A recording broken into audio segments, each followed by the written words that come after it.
Welcome back, everyone. It's time for the last game of the day, Immortals versus Team Impulse. Now, we've got a team of former champions in Immortals on one side, against a squad trying to honestly find their groove with two substitutes and a guy playing out of positions. So honestly, it feels like Team Impulse needs maybe a minor miracle to win this matchup.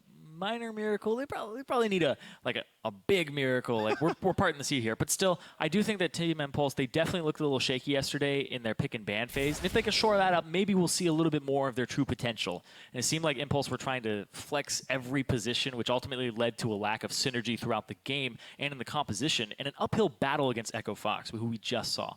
If they aren't able to bring some cohesion in today's match, they will have a real challenge against this Immortal squad, who had a fantastic debut showing and looked like they had already been working on their synergy, despite being a very new squad as well. Oh, absolutely. And there's been so much buzz around Immortals. A lot of it was normally around their top laner, Huni, their jungler Rainover. That duo was pretty incredible, but there's another duo that's been quite good as well. Wild Turtle and Adrian were absolutely great yesterday. These players have been underappreciated, I would say, and they just kind of unlocked and just wrecked so many people. Oh, flash forward! Turtle did it! He flashed forward. Breaking old habits. Yep. Breaking the rules. He's wild once again. Unleashed Wild Turtle. Coming out of his shell, as Riff would say. Oh, man. We're going to just keep going, keep this train going. But anyway, it's a slow train because it's a turtle. Anyway, we're going to move on. Poe Belter mentioned, though, in his interview that this guy, Turtle, feeds off of positive energy, and it's no doubt that he has an endless supply of this from his top laner, Huni. This guy's just so bubbly that I'm pretty sure that he's just feeding him the entire time. He's got this battery for Wild Turtle that's going to make him unstoppable. So if this guy keeps him up there, that's going to be a good thing for Turtle. I mean, I got to say, that squad is already 2-0. I expect positive energy this entire split. And that's going to keep Wild Turtle going really well. That was a pun if you guys didn't miss it. Also, Rainover shared some other tools this team has at their disposal. Take a look.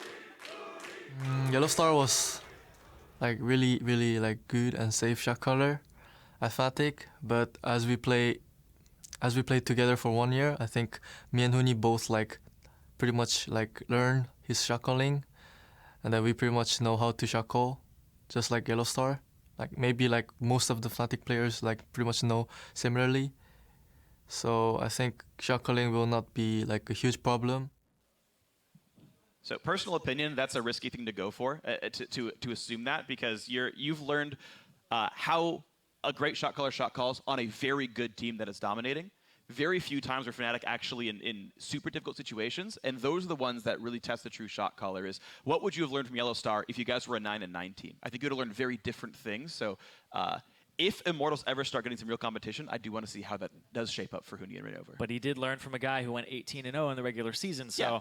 So if they go 18-0, then they'll just make semifinals at Worlds. It translates same shot calling, right? Transitive property. You know, I'm a good shot caller. Freak, here you go. Yep, here we go. I'm pretty sure the World Championship linear title belt is in Brazil right now. Oh. So we'll see how that goes. Either way, guys, we're getting off topic. Let's check out the starting lineups for this game. On the blue side, the 1-0 Immortals. Huni up in the top lane, Rainover in the jungle, Poe Belter in mid, Wild Turtle unleashed to AD carry with Adrian on support. And on the red side, it's Team Impulse. In the top lane, Feng.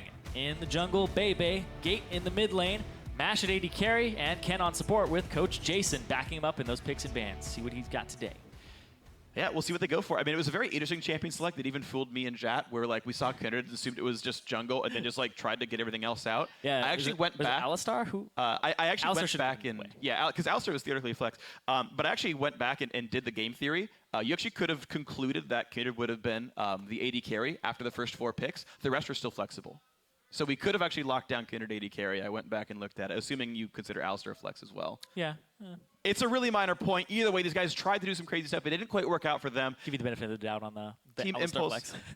For what it's worth, we see crazier things. We'll see what happens here. Impulse, though, up against a very difficult opponent. Immortals. I actually wonder how long their record will stay immortal, because everyone's hyping them up as the best team in NA right now. They happen to click right away. They've been practicing well. Their players individually are very good.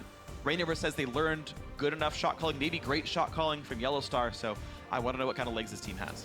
And when you learn shot calling from another person, or you take on a quality of theirs, you really do have to own it over time and make it your own brand. You have to learn the basics from them, but then there's that advanced part where if you're going to if you're going to take up Yellowstar shot calling, if you ever face Yellowstar, well, you're pretty much facing a better version of what you're trying to imitate. So it has to become Huni and Reignover shot calling over time, which I think if they are able to brand it well, it's going to have a lot of synergy and a lot of this top lane ganking, as well as it's going to have a lot of aggression in it too. Well, that's going to happen on Saturday, by the way. Yeah. The Immortals are going to face TSM then. But we're going to get this game underway for now. Graves and Poppy gone. Bebe, by the way, I think was actually my... I saw as the best player on Impulse yesterday, even despite being the sub-jungler. He had 100% participation, highest KDA in the team, actually was very good at jungle Poppy, now pulling a ban on that. And of course the Rek'Sai gone from Reignover because he's so good at the champion. Yeah, some jungle bans here. The jungle Poppy, Bebe was actually sporting a 1-1 and 5 score, a 6 KDA, right before the end of the game. I'm going to give him that because I like jungle Poppy, so I'll just take one of the deaths off. You know, you just seconds. Doubled his KDA because he wanted to? Come on. That's okay, yeah, sure, dude. Play jungle Poppy, it's worth it. Okay. Well, Mash got Lucian. Lucian seems to be the most common blind pick, early pick AD carry, picking in anything. Definitely a powerful champion. Benefits very well off the Essence Reaver. Changes from the preseason patch and whatnot. Reignover looking at Rengar right now. Careful, Bill, you're in NA now. You might get much worse than the champion. Okay. Instead, it's going to be Elise and Corki as well. And this is, of course, a flex pick Corki as well as a flex pick Lulu. You got to see where they end up going. So blue side actually has a very question mark filled lineup because you can run these guys almost anywhere. Yeah, you can put the Corki in the mid lane, you can put him in AD carry, and then you can put the Lulu In either solo, top, mid, maybe even support. maybe. I mean, Very unlikely. Adrian plays Soraka, so I expect some cheese from him pretty much all the time. Nidalee. Either way, the pick for Bebe, that could be very, very good. We don't see a ton of her, but she is quite strong. The hover for Gate. They need a top laner, they need a mid laner, they need a support. No flexes right now for Impulse, so you can kind of predict their lineups pretty well so far. 10 seconds to go on their choices. And we'll see just what these guys want. The next hover is going over to Alistar. I would like that. I think Alistar just is a very, very good support. The TF as well. It's looking a lot like the Cloud9 comp from last game, but tons of engage tools. And when you're running a potential double AD carry team with the early Corki pick, you need to find ways to get in. And so with only one champion left to pick, they pick Engage right here at 3 and 4. Exactly, and you need to have something that locks them down. So these are relatively squishy members, but Lulu is going to be able to buff them up and make them a little harder to destroy. Sure. But also, Double AD. I like that TIP saved their counter pick for their top lane, so that when you see what Huni has to offer, maybe it's this Fiora, and then you just sit there going, well, what do I play? And then Fang, welcome to the North American LCS. Enjoy facing Huni's Fiora, right? Like, it's such a big trial by fire. at least it's not his Riven. That would be even scarier. Huni's got actually this great kind of rock, paper, scissor champion pool where if you pick Fiora, he will pick Riven into you. If you pick Ryze, he'll pick Cho'Gath into you, which frees up Immortals bans a lot because they don't have to ban out these things that he has counters to because he's confident playing into them. That's what I always love is players who are willing to quickly expand the champion pool, find the counters to the meta champions. That's to me like makes a player that I enjoy a lot more is that they're playing off of the meta. They're capitalizing on the meta game of these things are common, so I will prep the counters because I know I'm going to be seeing them very soon. It's really impressive. I'm glad he's doing this. Either way, when I talked to Pavelter yesterday about this team, he said everyone can play their own roles. We can play around different people. Wild Turtle, Huni, 2-threat team, Janna and Lulu in the backline to support them. They're playing around these two this game. A little bit of a split push here because you have disengage from Adrian. You also have the Lulu to give people speed up. You have some slows. So this could be, once again, a pick composition for 4 people with some disengage on Immortals. And then you also have Huni for the split push. I think it's actually specifically built around Huni, right? The other 4 are very good at kiting back and staying safe and disengaging and not getting killed and wave clearing.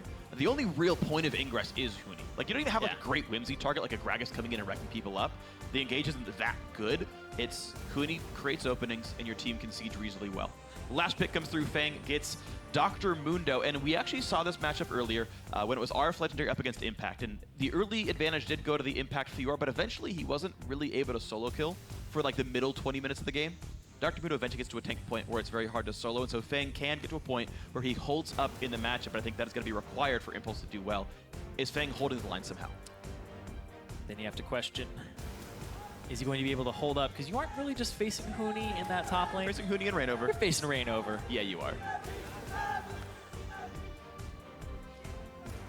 Here we go. Champ select is done. Coach is shaking hands. Of course, a lot of new faces in the NALCS this year, new teams, new coaches, new players, and we can see how well they stack up against some of the best right here and right now. It's time for you at home to send in your predictions for who's going to win. Let us know.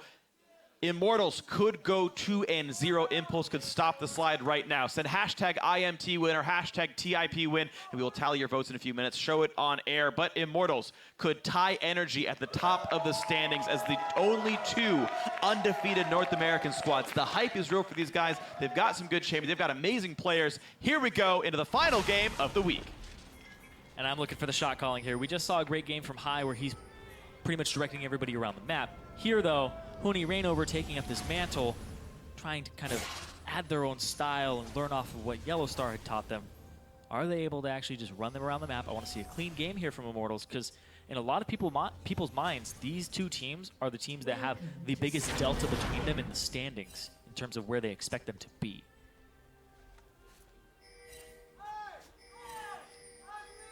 Definitely a top versus bottom matchup here, but on any given Sunday, things can happen.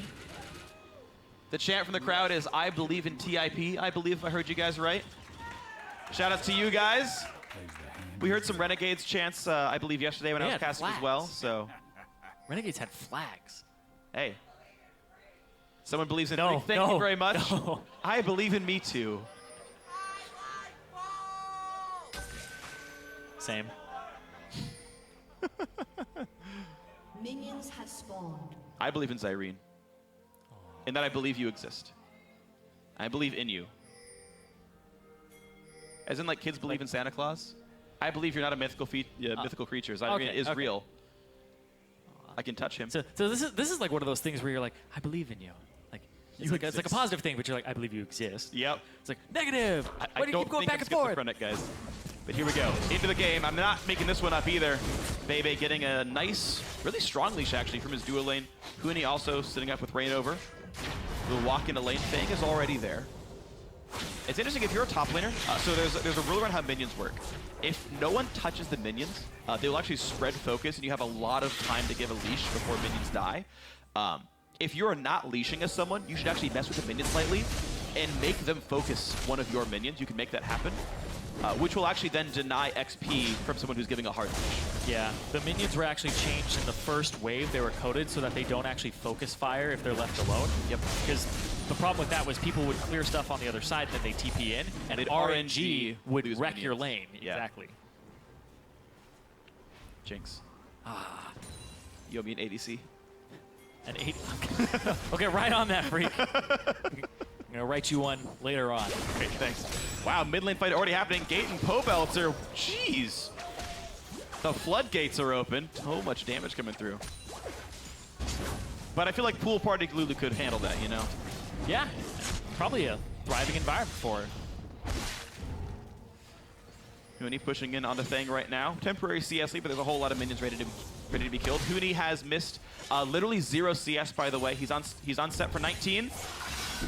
How is there already a 500 gold lead? It's just Because bot there's lane this push. full wave right here. Yeah. Bot lane's pushed in as well. Every single lane is pushing. It's gold in the Oh. air. Wild Turtle, Javelin's on. Exhaust, Wild. Oh, okay. Now he's got to Oh!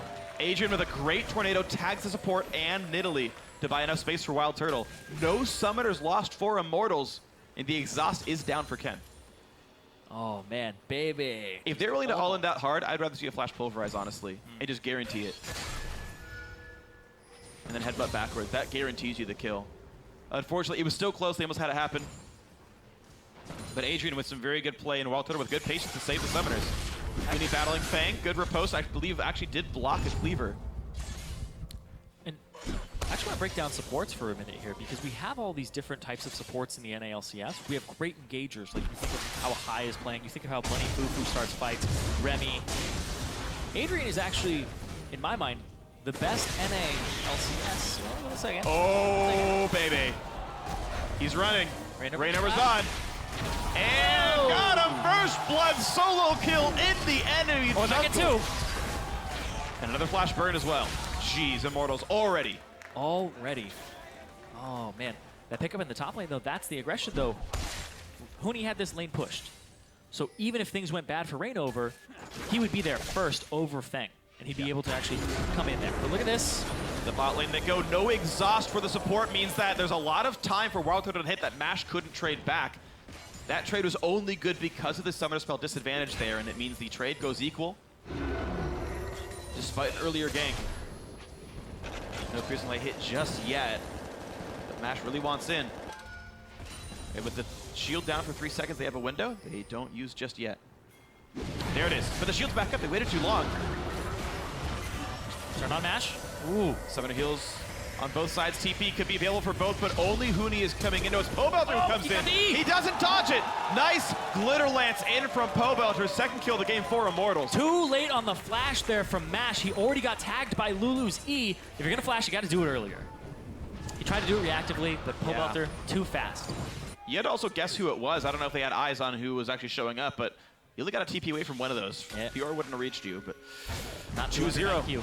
Immortals doing very well for themselves. These guys do not wait long. I mean, they had a super fast win over Cloud9 in day one, and they're turning the gas on already. Oh, Huni's taking a substantial amount of damage in this top lane. Hasn't backed just yet. Yeah, Feng survived lane. He's down 13 CS, but Feng has survived the lane at least. And he's going to force a bad recall. Either it forces a TP usage out of Huni for a 5-minute cooldown, or Feng pretty much equalizes the CS score. Probably going to be a TP here. I don't think he wants to miss this wave. There you go. And he gets the one before it actually hits the turret, so no turret shots are going to come through here, and he's going to pick up all these. All right. He's going to keep like plus 17 when the recalls come through. Yeah, smart by Huni. He doesn't miss the wave because of his really good TP timing. Exactly. And now it's up to Feng. Does Feng actually want to keep this TP for a play on some part of the map and synergize with Gate? Or is he going to try to use it just to stay a little bit even in CS? I think you actually hold on to this because the wave is so pushed forward that even if you TP to it, yeah, you'd be at a risk. Huni is actually freezing it. He cleared the wave properly to actually still allow the red side wave to stack up. So this is, we're going to count the number of waves lost. Even if Feng TP'd, this would still be one wave lost so far. And now we got to see if it's another wave lost as well. How much of this wave he's going to lose by Huni's proper minion wave management. I don't believe we give enough credit to this, but he's going to be, looks like 7 to 8. Well, it was 7 for the first wave because it was a cannon wave. It looks like 8 minions will be denied by proper wave management. Maybe 9. Yeah, it's still growing. But he gets a pink ward. Feng's still not in lane, by the way. He's killing a ward right now. So a little bit missing out on this experience. XP on 9, CS on 10 minions by Huni's wave management. Huni also Huni also has a bit of a freeze still. He's going to start pushing back towards the turret, Feng, but it's going to take a little bit. On the other side of the map, though, whenever TF leaves lane, you have to be careful. 7, and he's already recalled once. Gate. So he has items. Gate loved Twisted Fate, and he loved Jace. I mean, Too slow. that's why his name is Gate. Yeah. Team Impulse had the right idea, but they were 5 seconds too late to stop Rainover on the red buff. They were there, just not in time. Huni winning a trade yet again onto Feng. It's only going to get worse since they've both recalled once and got items. Here comes the push on a Pobelter who does not have flash. Ken should be able to get this. There's the headbutt. There's the pulverize. There's the gold card. But Ken, only level 4, can't make the dive happen. He's going to die for this one. Whoa! They don't have the damage to kill him. Now Bebe getting attacked without flash. Rainover is not going to chase this one in just yet. He'll survive. He's got a potion going. Okay, just barely. That extra auto with the red smite on as well as the red buff. Red smite, red buff is more very caught than I close. thought. You're right. It was closer than Oh, I he's expected. going around top though. He's just applying pressure on Feng. Feng knows though. Feng now has to give up minions though. Impulse with reasonably good communication, and now Feng, I think he just needed to run to the right and just suck it up. He's going to get cocooned at some point. He's just taking auto attacks now. He's not going to get away from this one. I think he probably was dead anyway, but I think a slight misplay all the same. He had no flash, so Adrian just played it very safe. Yep. Slow, walk up to his face, and then use it. If he's going to juke, just auto attack. Yeah. Make them commit to actually running away before you send a skill shot out, and you just get your damage, you get your damage, you get your damage, and he still hasn't dodged it. But still, this has been a great move from Rainover. Coming mid, ganking, making sure that he picks up that kill, pushing Bebe out, and when you push the jungler out, you know you're not going to be able to have a counter gank top, so you immediately run there, and look at this! Oh no! Hey! That's the kind of move tilts are made out of. Feng TP's in the lane, immediately gives away another 350 gold. Into the mid lane goes Wild Turtle. Gate forced to just die. Wild Turtle! Valkyries forward continues to succeed every single champion Wild Turtle's played so far. You can move block into the enemy team, and it's been the right choice almost every time. Oh, he had a package for him. Jumps right in, and I think that this is actually a very scary champion to put in Wild Turtle's hands. Just because he has that ability to jump in, and then you still have access to Valkyrie as well after you use the package, so you get to use it twice. In the mid lane though, hey, special delivery. Pushes him a little bit forward, but it does get a slow portion of it, and then he also has the Lulu picks as well for that extra damage. So he wouldn't have killed without that damage. Yeah, Pobelter's actually helping out a lot here. Bottom lane, flashes, gets mashes in return, gets the kill, and then in the mid lane here as well. Had that turnaround, and then once again, this one here that Wild Turtle was able to pick up with that extra damage. Wild Turtle right now trying to freeze his bot lane out. Ken and Mash taking not the best recall ever. A lot of attack damage on this Lucian right now, though. Actually, I want to touch on something with Hooney's build, because I just said in the last game that with Fiora's, you want to build Jarn's Fist first and get HP, but against a Mundo, you actually need the Vamp. You need lifesteal to survive the lane. Yes, so what Hooney will most likely be doing is he'll turn this into a Ravenous Hydra, immediately change it into a Titanic. I think you keep it for a while. But then you can swap it back after you get Black Cleaver or Phage. He might, maybe I think it's a matchup you keep the lifesteal in, because like the need for lifesteal doesn't change in this case. You need it to beat Mundo because he regens and pokes you. Would be my guess. Yeah, and also you can change later in team fights. Dyrus was saying if you have more HP, his Q does more damage to you. So yeah, it doesn't actually make you tank against Mundo in almost any meaningful way. So you want the Vamp instead. Yeah, I think he keeps the game the way it is my guess, but who knows? Yeah, I do weird things. These builds are just so versatile on Fiora because you can swap out the Ravenous for Titanic Hydra and as much as you want, and it's free. So at different stages of the game, you can use the different version of it. Also, Hooney going in for early boost of swiftness as well. This will help him run around and pop vitals, as well as the slow resist should help him quite a bit against these Looking for a dive here on top, though. Gate moving towards this area, as well as Ken. The whole team's coming. There's Bebe as well. Here comes the dive. This is going to be very difficult. He's going to get banged first. He's now healing. Stuck in 1v3. Just kidding. It's a 2v2. Pobelter is here. And look at that. Immortals is turning the fight right around. Right round, baby. Right round. In comes Ken. They want to get this one to happen. Hooney still not going down. Pobelter on the chase. Kills off Bebe. He got back, and now Hooney is still in the chase. Gate dying as well. It was 2 versus 4, and they win it. Immortals living up to their name. 2v4, no deaths, no dragons, no turrets taken just yet. Adrian solo, duo kills the turret. Duo kills the turret, but that's what the rest of the members were doing, was applying pressure. And then even in the bot lane, that wave was pushed up all the way to Mash. Look at the minimap as well. Turtle's down there pushing. Perfect riposte. So everybody's applying pressure here. He comes through. Hooney just sitting on the heel for as long as he can. And then right there, he sees Ken coming up. So he goes back, but he still goes for vitals for the heal. And he got the wild growth, so he's in a great spot in terms of HP. And he keeps hitting the vitals on the side. Gets that burst of HP back, and he has that vamp too. Oh, the flash to the other side. Flash Q, I think he got the vital with it. To get another. Actually, no, I think he went into fog, and so it re-picked one. Either way, though, I mean, really smart Bebe Hooney only went in when he had a vital to hit to get the heal to make that trade worth it. So he's sticking on the Ravenous Hydra for right now, just for that damage. See, I think he swaps it up if he ever does. Yeah, he might not need to. I mean, this game is going very quickly towards the TIP Nexus. Yeah, it's just one of those things I like to monitor. Sure. No, I love monitoring this kind of stuff, so I'm right there with you in terms of enthusiasm here. All right, Immortals going for their next objective to control. Dragon number 1, nice buff of stats for everyone, 6% bonus attack damage and ability power. This, of course, does count your base AD, so everyone gets at least like 4 attack damage, even if you didn't build any. I feel like the Immortals lineup is getting to the point where they're just like, okay, now we're competing against each other. Who can get the most kills? Well, that's not fair, because Rainer was going to show up top all the time. Although Rainer was practically winning. Well, Pobelter has the most. Yeah, well... Highest kill participation as well. He brought TP just to get more kills, all right? That's called cheating. TP is cheating, huh? Sure. Yeah. Anything to make 80 carries look better, you know? I can't TP. Oh, there's the engage, though. Oh, no! Wild Turtle! Oh! Gets the Wild Growth! Gets the channel ulti and stays alive! Wild Turtle! The team keeps him afloat just barely. Ken has to run. There's a Cocoon onto him. Oh, taking a lot of damage. Has to run away. Oh, man. Might burn. No, he healed. But he killed him! Wow. I don't even know what got him. I don't think he does either. Pobelter killed him. Pobelter, does he have a red buff?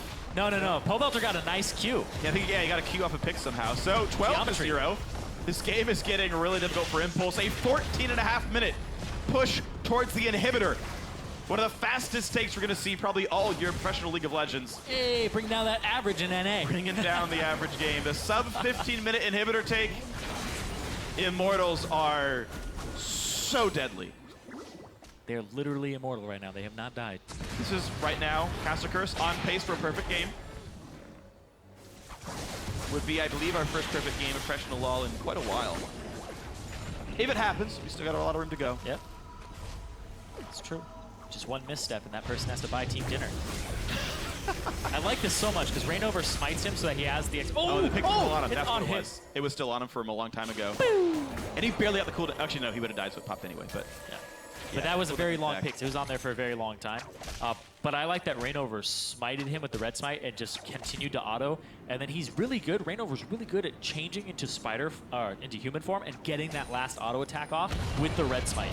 Wild Turtle finds Bebe, finds some damage. Gets stunned up. Gate trying to kill off Wild Turtle. Ignite is on. Here comes the culling. Wild Turtle gets out. Nice pick up there. Reignover gets the execute. And the flash cocoon lands on the gate. Down it goes. Povalter is dominating 6-0 and 3. Just kills spread across everywhere. No one has high KP in this game.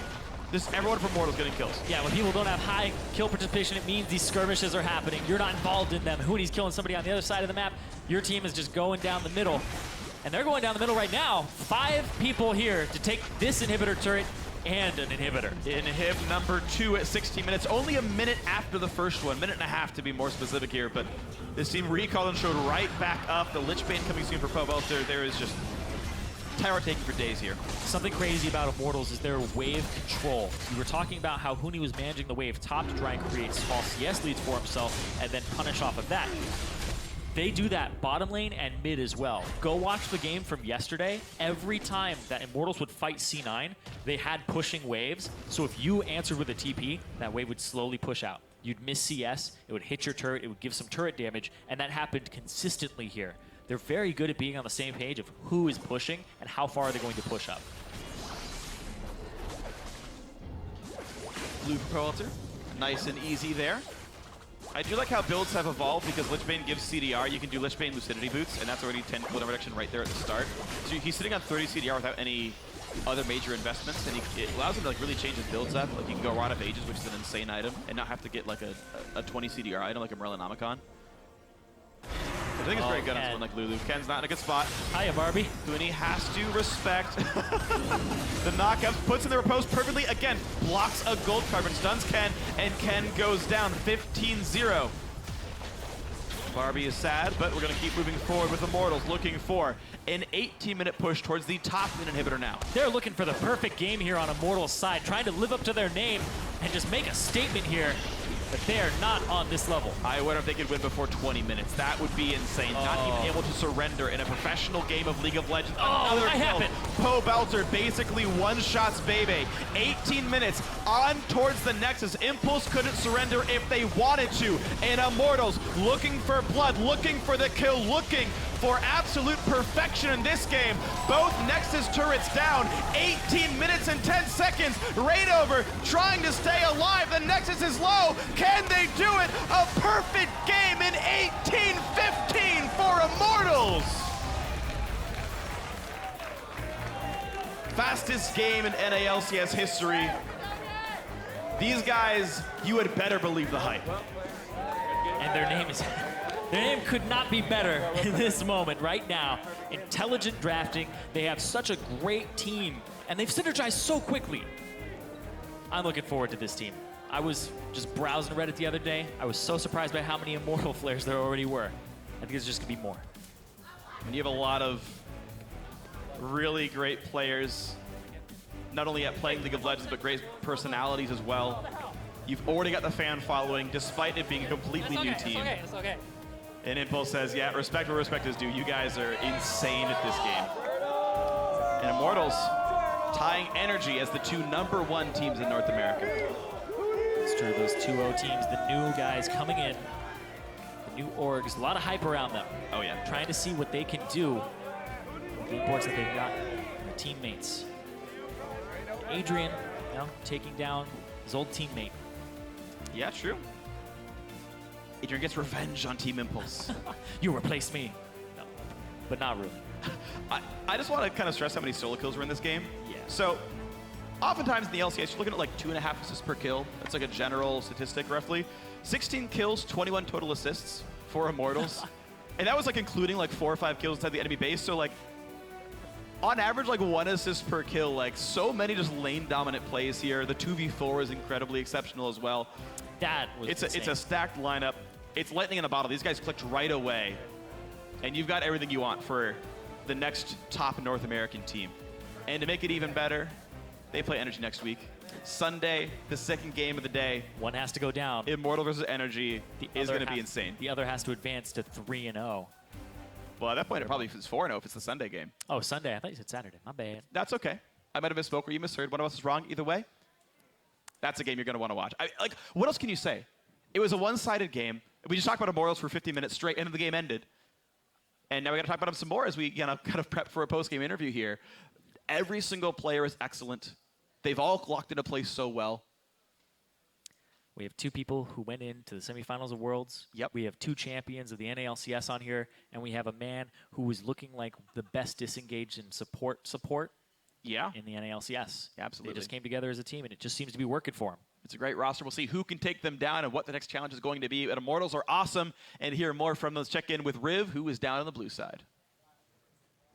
Thank you very much, Freak. Great cast on the day, gents. I am joined by Huni of the Immortals after their win over Team Impulse. Now I'm going to attempt to do this interview, but being speechless makes it kind of hard. That was an absolutely amazing game. Huni, I have to ask you, where's the shot calling come from on the team? Who talks the most? I would say I would not say there is like most guy of talking like someone, because everyone is talking a lot, try to communication really a lot, and then every role need to like speak a lot because they see other position from the other positioning. So, like from when we tried to like Nash, there was Pobelter of shackling, something like example. So like map movement would be me or like White Tolo, or it can be Rainover and Adrian. Everyone just shackling each other. That's why I think our communication really well. That's why our game was really clean. It seems amazing. Your voices just fit like a puzzle and everything comes out just flowing perfectly. Looking at how things have been happening, has anything surprised you this first week? Any teams that you are looking that you want to beat or scare you? I've seen that like first week of NA LCS, right? So it's already done, but I don't think there is like I'm not any scared of against whoever. So I think it's really nice game every week, and then it would be pretty easy for Immortals. A lot of confidence there. Funi, final question. How do you enjoy playing in NA? What's it like? First of all, there's too much good food, so I think I'm getting a bit bigger, but it's worth it because I'm really happy with that. There's a lot of good food. I can actually get more better English, and then nice weather. I think I really like NA so far. Well, it's a pleasure to do this interview with you, Huni. Congratulations on the win, and best of luck to the team in the rest of the season. We're going to throw it down to Dash and Jat to break down the rest of the day.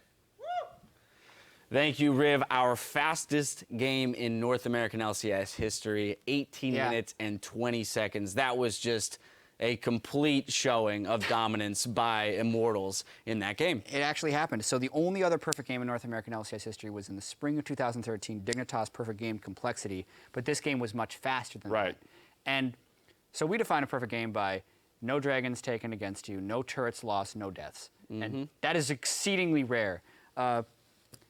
This looked ridiculous. Like, we know a lot coming into this. Team Impulse, not good. Right? They are still subs. They put the roster together the last second. But all the players on Team Impulse are still, they may not be fully LCS caliber players, but they are still better than pretty much anyone who plays League of Legends. And Immortals made them look like amateurs. Right, they're better than you like and I. actual amateurs. That's for like sure. not people that play the They would game make 10 hours us a day. look like even more of amateurs, and then Immortals did that to them. It would have been a 6-minute game. Exactly, exactly. But I think then the interesting thing to note is that when you do look on the side of Immortals, although they are a new roster, a new team, it's not without tons of experience. You've got Huni, Rainover, Wild Turtle, and Pobelter have all won LCS splits, either in Europe or in NA. And Adrian was what we consider to be a top performer near the end of the previous split. So looking at that roster alone, you expect them on an individual basis to outclass many of the other NA players. then it just so happens that they are meshing very well as a team, and it is clear. I mean, you do have that built-in synergy between Rainover and Huni, but Pobelter and Wild Turtle and Adrian don't seem to have an issue with communicating, and as it was mentioned by Pobelter yesterday, the positive mindset, the mindset and the communication between the team is very good. Agreed. If you want to overreact after this week and be like, Immortals is the best team in North America, go ahead. Like, honestly, it's totally justified to do an overreaction. Remember that it's only the first 2 games, and we've seen plenty of 2-0 teams fall flat on their face afterwards. Also, they played C9 without High, and then what is most likely the worst team in North America. So they'll have some challenges in the weeks to come. Initial report card, though, is easily an A+. Very good. S+, Absolutely. actually. Absolutely. Well, that's all we need to say about that game specifically. So let's take a look at how the teams have stacked up after their first week of competition. We have 2 teams with a perfect record sharing first. That's newcomers Immortals and Energy. The bulk of the lead is tied for third with 1 loss and 1 win, while Team Impulse and Team Liquid will both be searching for their first win next weekend. And of course, here now are the 5 players who turned heads this week in their positions, starting in the top lane with Impact. Yeah, and it's pretty impressive considering he only played 1 game, but this 1 game he played today was very impressive. Very good split pushing. He capitalized on the advantage. He made RF legendary, a complete non-factor in the game, and huge reason Energy won that match. Yeah, steps back in and shows why he deserves that spot. In the jungle, it's Rainover, and this is another example of someone who didn't have a trouble adjusting to a new environment. He was out farming like crazy against Rush yesterday. Today had a ton of presence, was just another factor in that 18-minute win. Then our OP mid laner has to go to GBM. Yeah, Fear the Bowtie, 2 Baron steals on day 1. Oof. By a mid laner that doesn't bring Smite. Because there was a moment where mid laners brought Smite and they would have a higher chance of stealing Baron. Absolutely ridiculous for GBM. No nerves coming from the LCK to the North American LCS, even though he's playing with completely new teammates. So well done for GBM. And claiming the 80 carry honors, it's Wild Turtle, 11, 1, and 4 yesterday. Deathless today in that perfect victory. Showing a lot more of his aggressive style, smile on his face the entire time. It was great to hear from Pobelter that the environment seems to be feeding him and energizing him to play better. And of course, finally, our OP support is going to go to another Immortals player, Adrian. It's hard not to give it to Adrian. Didn't die the entire week. Just amazing presence, roaming around the map, helping everyone in an incredibly fast game style that Immortals played. I was really looking forward to seeing him play the rest. All right, well, we've got 5 OPs, but only 1 can stand alone as the best. And this week's MVP goes to GBM. Now, GBM had 2 clutch Baron steals and a number of flashy plays to end his debut week in the North American LCS with a perfect 2-0 record. This here, too, his escape that netted a kill. I mean, it was, although maybe not the greatest lane phases, people were sticking together with him. He almost single-handedly won this Dignitas game for Energy. That's got to hurt to watch for Team Dignitas fans at this point because his KDAs aren't incredibly remarkable. His early laning phases weren't super good, but he looked so impressive.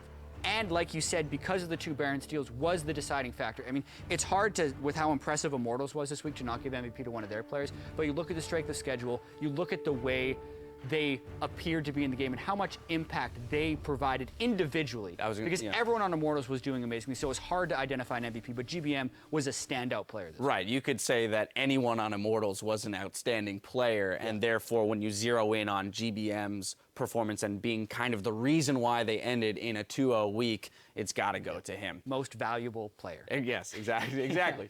We did it. All right, well, looking at next week's schedule, things will get underway on Wednesday with Riv Freak and the gang breaking down all the news from around the world with a brand new primetime league. That hits airwaves at 5 p.m. Pacific time. Then on Thursday, the European LCS returns with Giants versus G2 Esports. After that, Rockhat will battle Elements, and Origin will try to get their first win against the Unicorns of Love. But we know that you're really itching for some more NA action, and that will take place next Saturday with Rush going against his former organization with Team Impulse versus Cloud9. Then it's TSM squaring off against Immortals, followed by Team Liquid and CLG.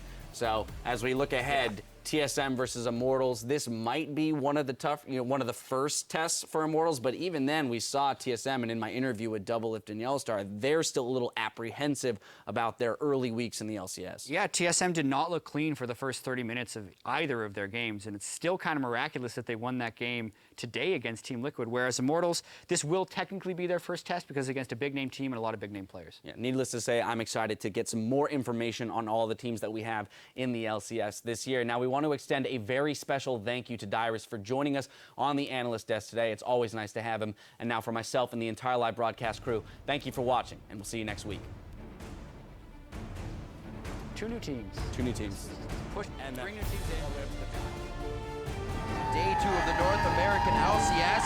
We will see who makes it 2-0 to start the split. Alex standing still and Impact not able to get around to get any more battles, but he finally does! Lucian!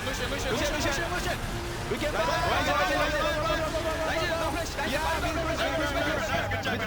Good job. Energy, 2-0 in the first week of the spring split. I'm looking for Sandra. I'm here again. Sandra. Prom. Keep going. Lucian. Okay, get him. Go mid. Dignitas takes down CLG. Hands up, boys. Shake it out, boys. Let's go. Shake it out. We're doing Taylor Swift now. Shake it off. Around the world, back around the world. I'm Dr. Levi, the fitness doctor. I'm Doctor Who. Where's my bow tie?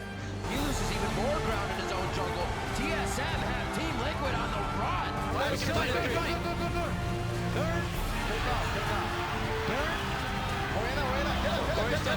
chase. The 1-1 in the first week of the spring split. TSM take down Team Liquid. Kill Rackside. Come to me, Sneaky. I'm punching him away. Yeah, we got him. Go. Leave it bot side. Okay. I cannot do anything. That's okay. It's okay. You distracted them. That's all that counts. Pi is never going to get to retire. Into the mid lane goes Wild Turtle. Gate up and just die. Wild Turtle. All right, flush. Got him. Nice.